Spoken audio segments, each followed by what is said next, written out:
we got. I said it was not equal opportunity videoing. We don't have a lot of video of everyone, but we have some video from almost everybody. So. Got a lot of goofy stuff. Yeah. A lot of times he said, "Oh my God, it wasn't even on that whole time." I'm like, okay.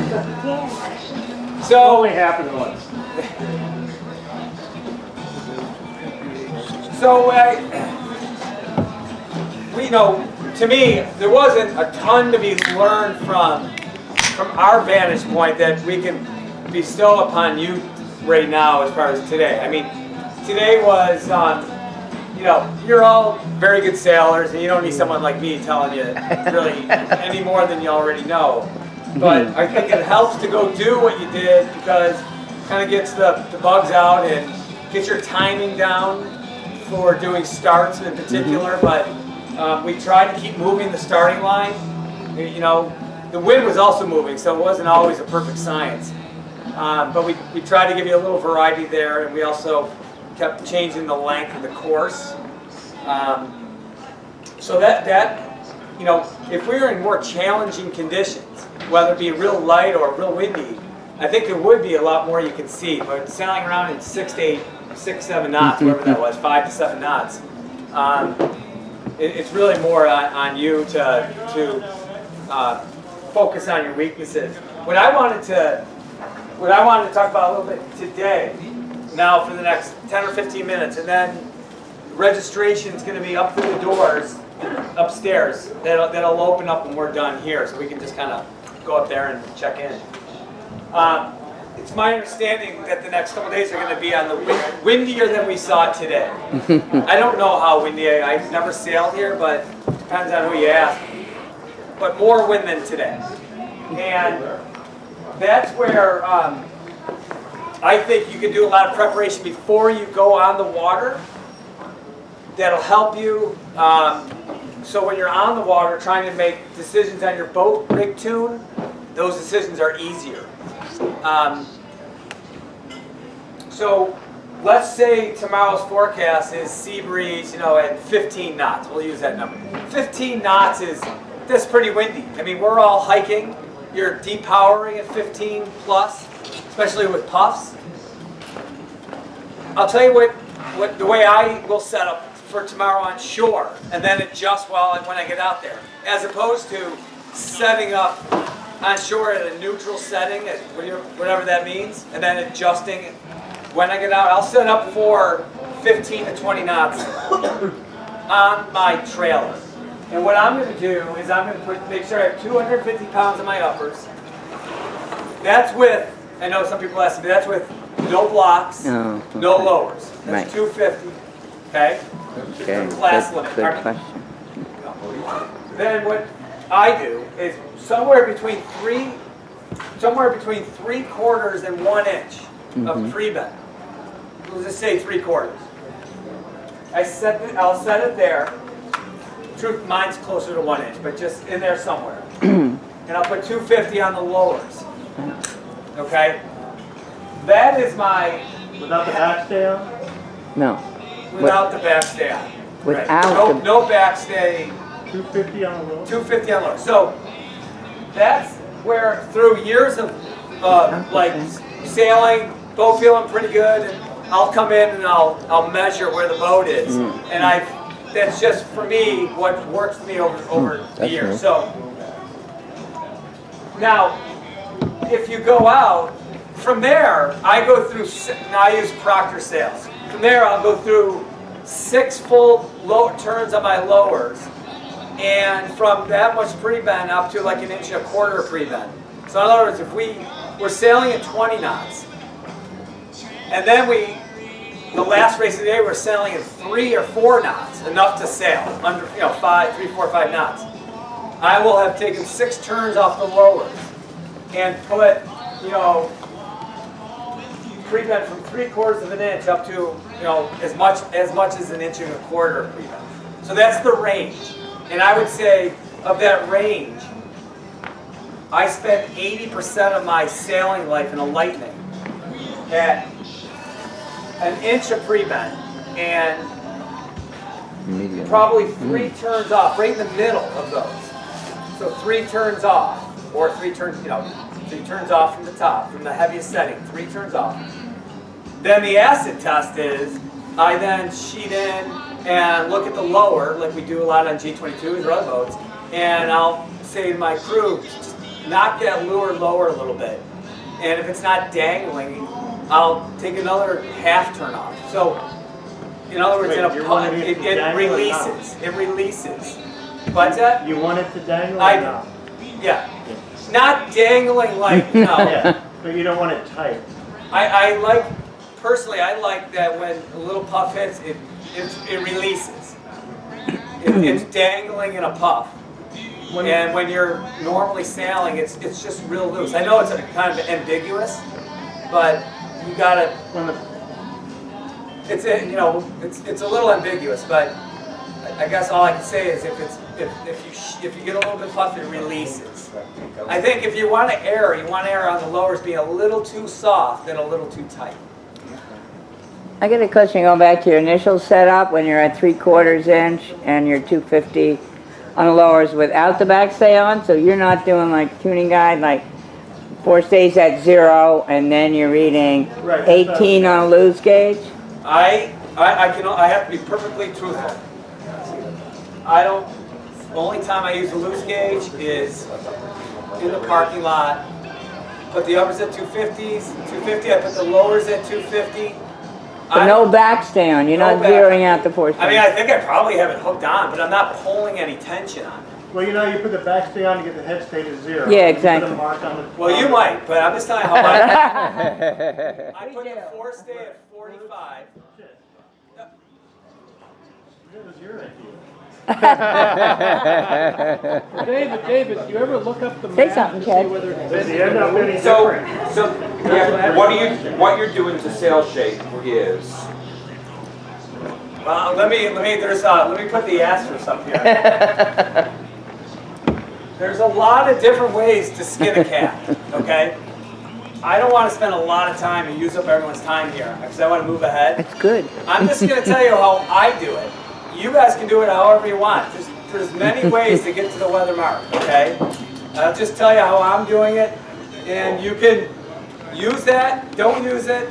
I don't put anything on, I don't test the tension on the forestay.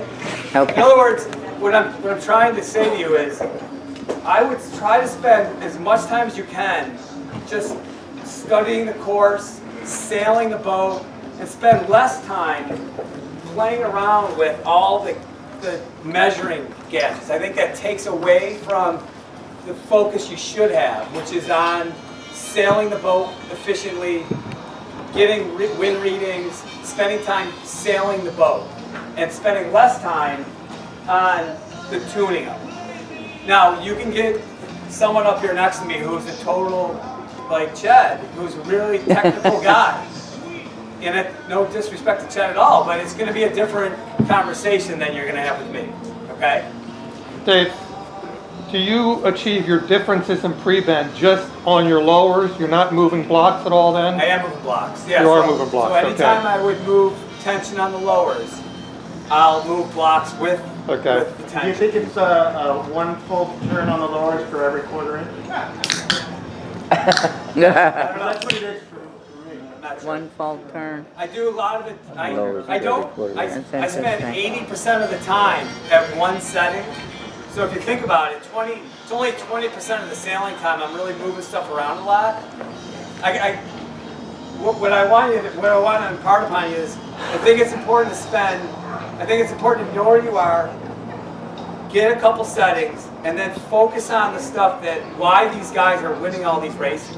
They're not spending a ton of time on the technical part of it.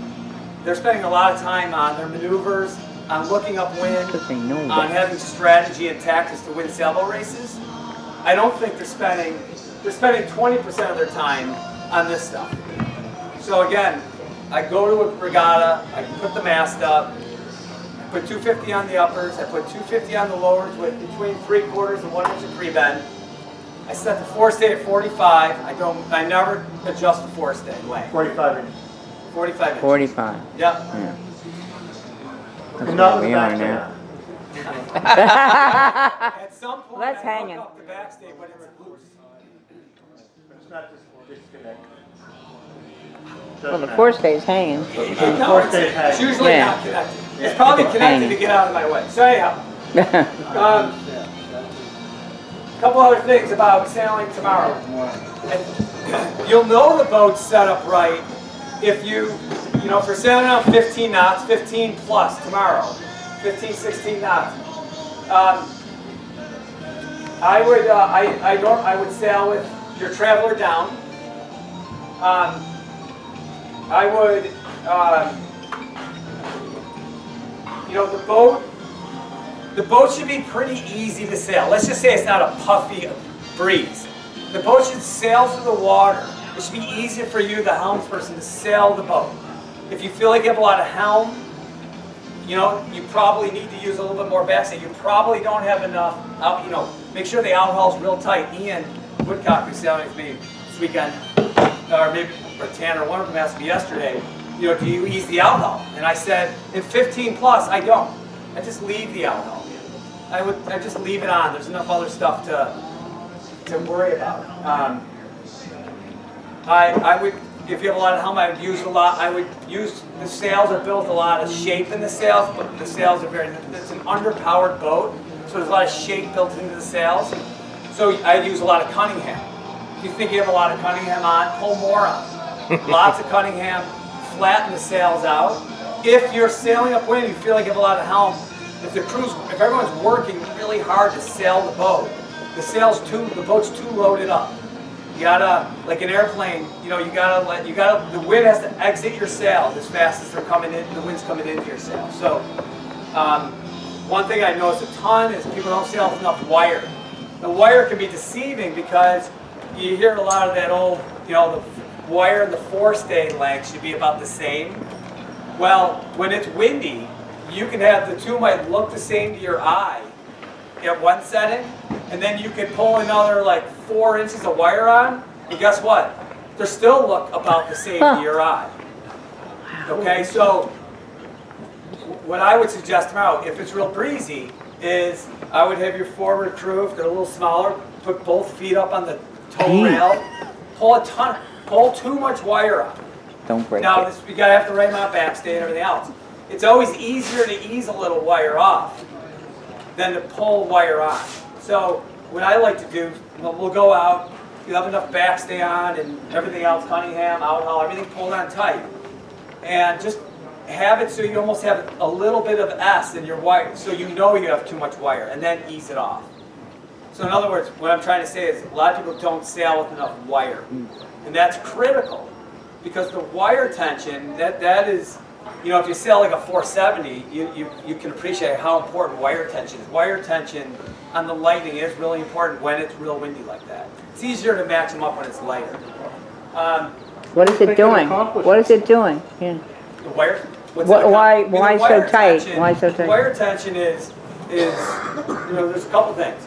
If you don't have enough wire tension on, and you start pulling backstay on, okay, that backstay, in effect, will start pulling on wire tension.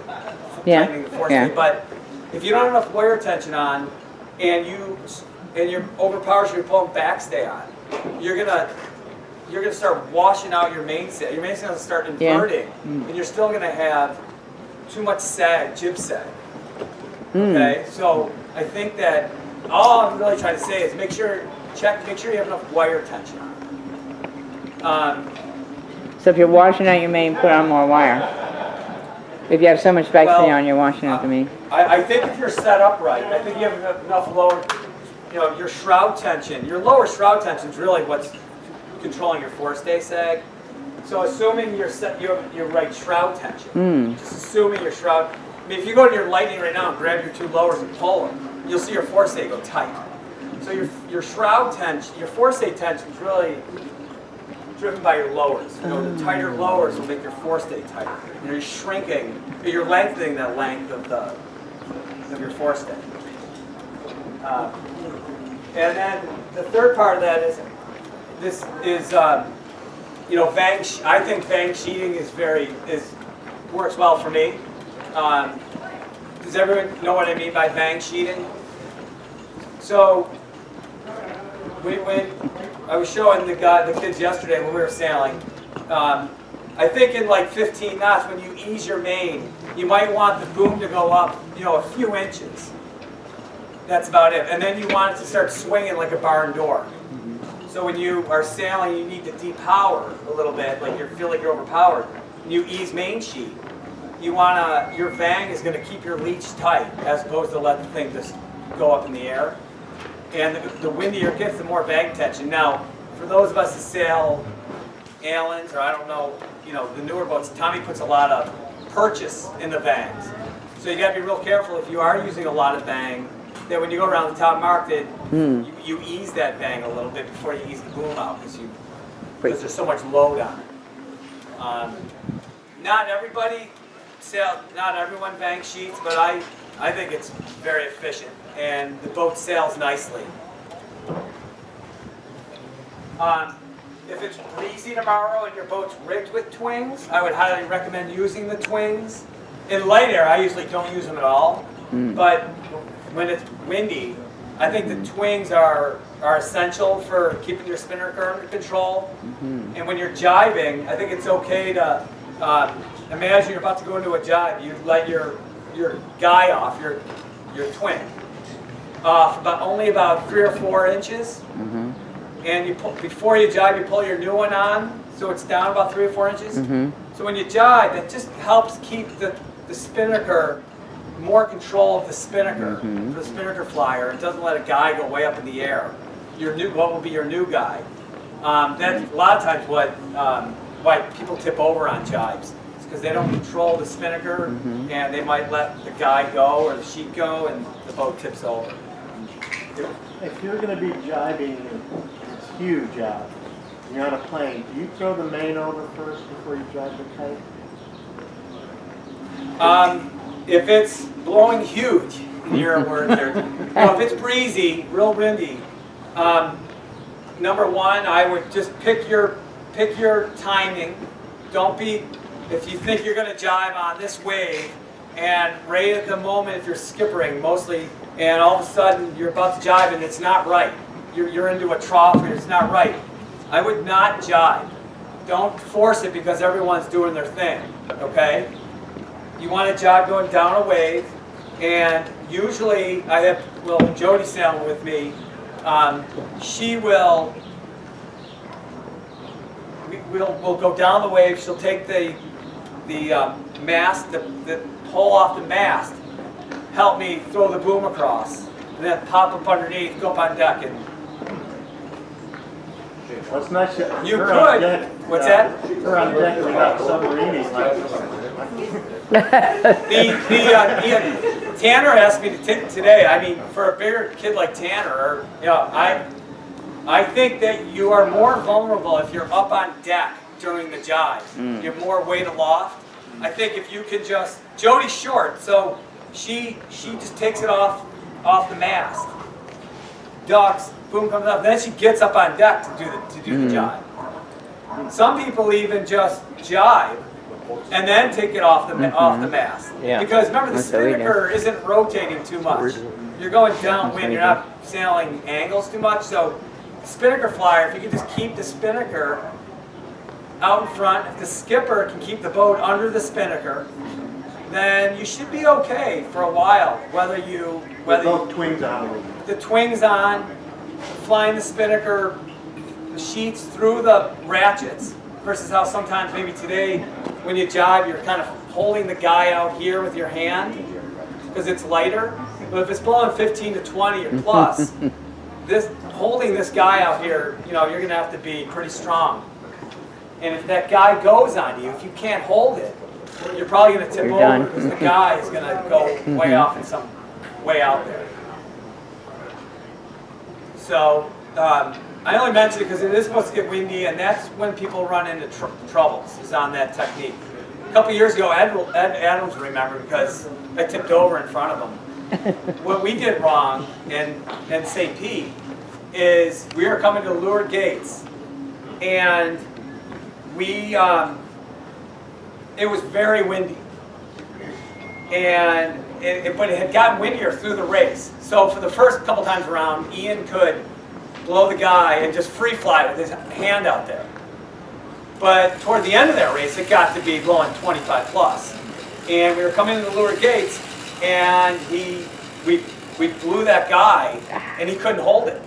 And he got sucked forward, the spinnaker rotated around, we just dumped right over. No. And what we should have done is we should have just left the guy cleated, and then gotten the pole off and gotten the spinnaker down most of the way, and then at some point you can uncleat that and pull it all the way in. But just be mindful that if it gets real windy, now had he been just holding it through the ratchet, maybe we would have had a different outcome, but it's just intuitive that you want to grab that out there to keep it flying. And that's what we're doing. 80% of the sailing we do or more is in under 15 knots.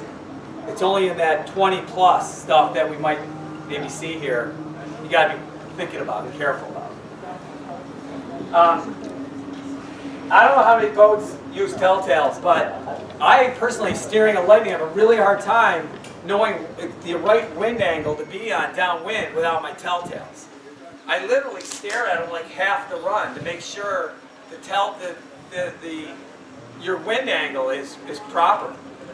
And so really more for the skippers and for the spinnaker trimmer, make sure you have good Telltales on your boat, because that really helps, especially when you come out of jives and you're at the right angle. You can just really look at those Telltales, and they really tell the tale. I think on the uppers though, you're saying like on the I uppers? put them on both. Yeah. Uppers and lowers. I actually put one on my topping Topping rack. I rack, think it's really helpful. I really look at those Telltales a ton. And you can see when you're sailing too low, you can see when you're sailing too high, especially when you come out of the jibe. It's hard to know what angle the boat should be on. I find it to be anyways, but it's really helpful. If it gets breezy enough this weekend, make sure you have your preventer on. So you just pull your board up so you see maybe a few inches of the really sharp part. And then on Tommy's boats, he has these little cam cleats. I actually go a step further and tie like a couple half inches around that, because it's easy for it just to pop out of the cam cleat. Yeah, they do. You'll be, hopefully you never have to deal with it, but if you do tip over, it's nice to have a preventer on.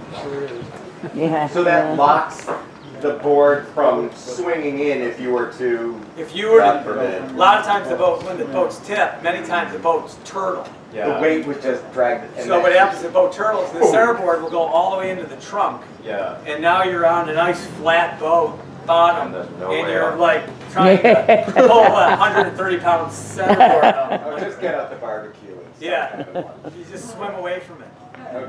If the preventer's on, the board will only go down so far, and it'll stay there. So that's key. I just wrote this up here. This goes for a lot of different boats, but if especially for my young, energetic kids I'm going to be with this weekend, if you're not sure what to do, you always ease, hike, trim. That's just the mantra from a laser all the way up to whatever. And but I think about that a lot when I'm sailing the Lightning. When a puff comes, I ease the sails a little bit, hike hard, and trim.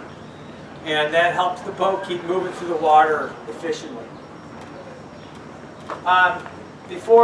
So Chad has a bunch of film from today. Does anyone have any questions just in general? Yes.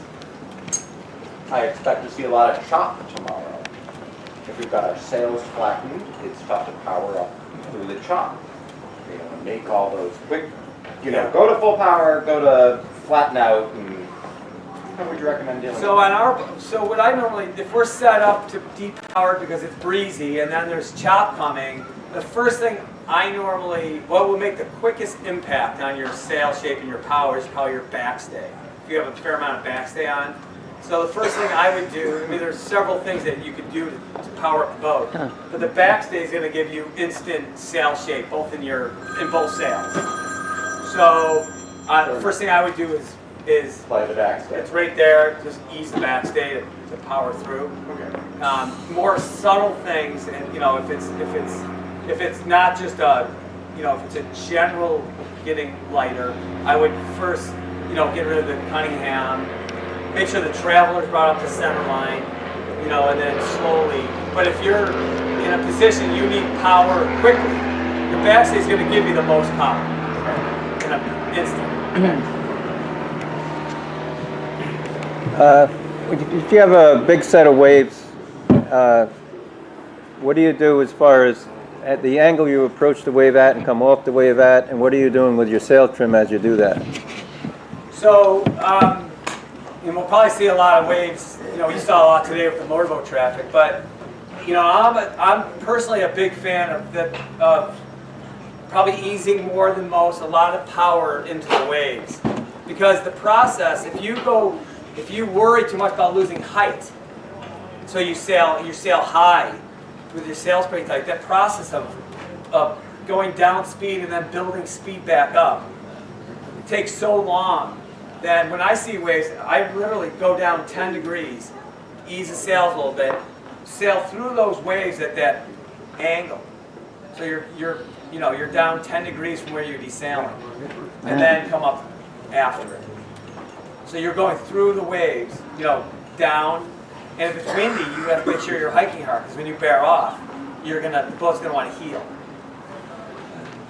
So So you're going up the wave and then yeah, well, you're if it's a going wave up. that's coming straight at you, the other thing, the skippers, you have a better sense just from where you're sitting, that when a wave comes, when you need the power and when you think you could sail the boat efficiently through the waves.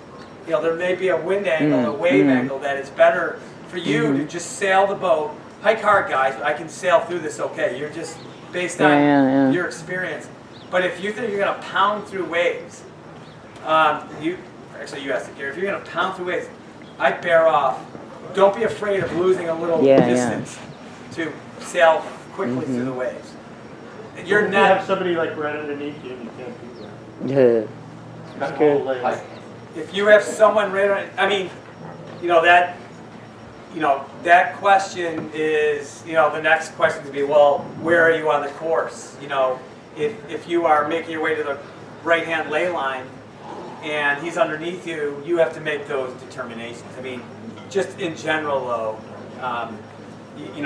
I think you want to sail your boat as fast as you can through the waves. Power through them. Don't worry about losing height. Don't worry about If you can afford that. Yeah, people say that they steer around the waves. So I guess you have to plan ahead, but my thought is if you're, I don't know, two boat lengths before a big wave, and you're steering down, and it seems like you're losing a lot of height to go down around the I don't, it's a tough determination. I mean, if it's windy, like tomorrow or Sunday, and you need to put the bow down, the first thing I'll say to my crew is we got to hike really hard here. We got to get through these waves. The reason we have to hike really hard is because now I'm going from sailing a very efficient angle to the wind to bearing off, which is going to feel the boat way over. Yeah. So you gotta wiggle your way through there.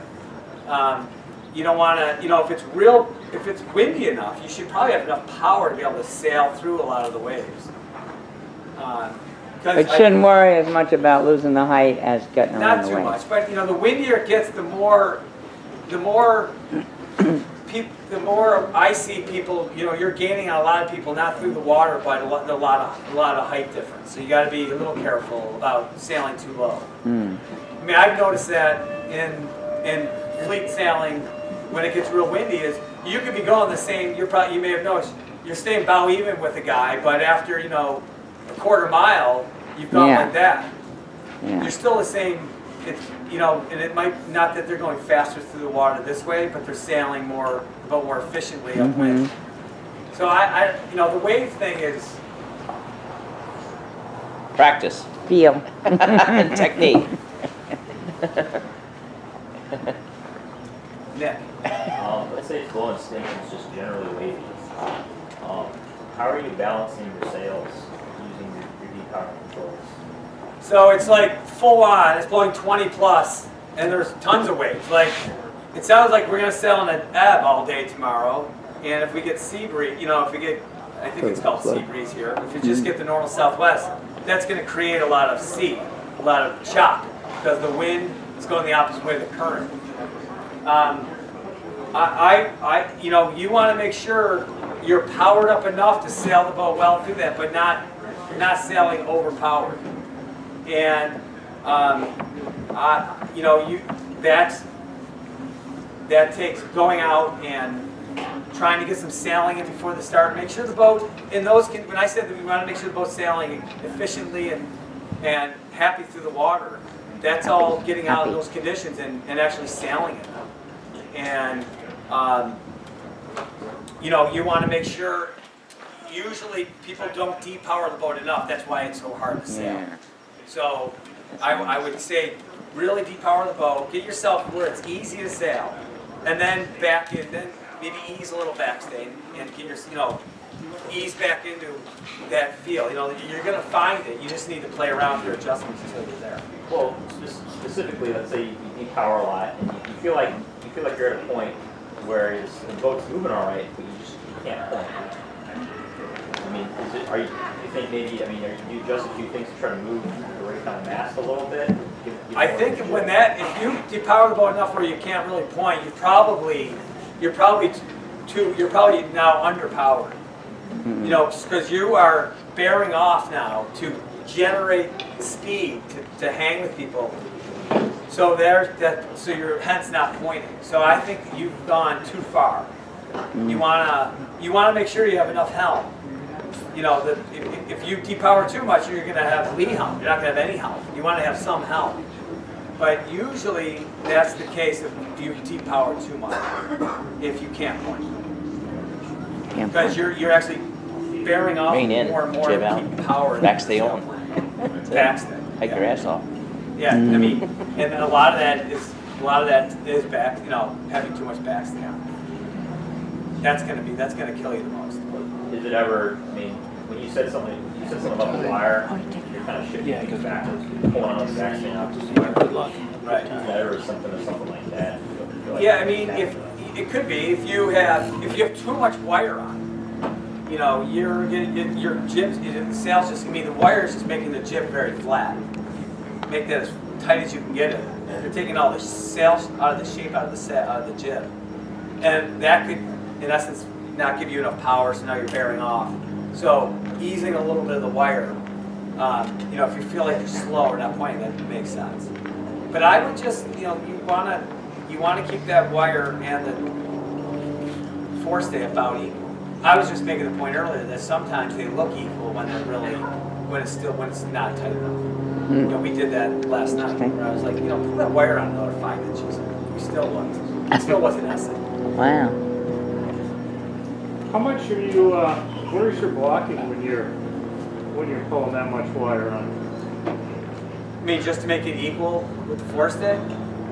Well, yeah, you're talking about the wire having to be, Yeah, like I just, how much, for the brace setup, how much is your blocking? between 3/4 and an inch. Between. I have found that, you know, to have a little too much wire on isn't a bad thing when it's windy, when it's blowing 21, 22, 23 knots. I think it's worse not having enough on than if you have too much on. You know, it just really flattens that sail out a lot, and it's easier to sail the boat. Now, I don't know about the design of it. It's probably not what you had designed it, but I sail with 45 inches of, you know, forestay's a little longer, so I have to make up for that. So. 45 inches is longer. Anyone else have any other questions? Depending on how tomorrow goes, they only talked about, you know, there might, at the cookout, they might grab a couple of the top people that did well tomorrow and do a little debrief like we do at the Southern Circuit. That's very nice. You know, Great. if it works out. Okay. So I'll be looking forward to listening to those guys.